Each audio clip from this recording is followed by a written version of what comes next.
শিক্ষা সংক্রান্ত গুরুত্বপূর্ণ আপডেট পেতে অবশ্যই চ্যানেলটিকে সাবস্ক্রাইব করুন।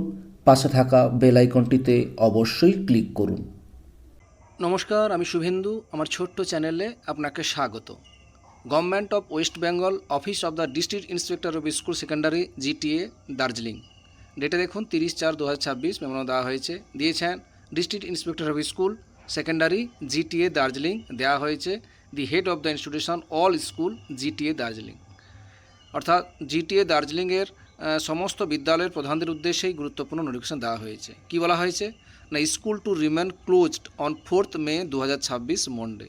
অর্থাৎ আগামী 4 মে স্কুল ছুটি থাকবে, সেই সংক্রান্ত এই নোটিশটি দেওয়া হয়েছে। এখানে যে বিষয়টি বলা হয়েছে, this is to inform you that as per the directive issue by the competitive authority of Gorkhaland territorial administrator অর্থাৎ GTA Darjeeling, all school under your jurisdiction shall remain closed on 4 May অর্থাৎ Monday on account of election counting. অর্থাৎ election কাউন্টিংয়ের জন্যই ভোটের result যেহেতু বেরোবে 4 মে সোমবার, তার জন্যই জিটিএর আন্ডারে দার্জিলিংয়ের সমস্ত স্কুল বন্ধ থাকবে বলে এখানে নোটিফিকেশান দিয়ে জানানো হলো।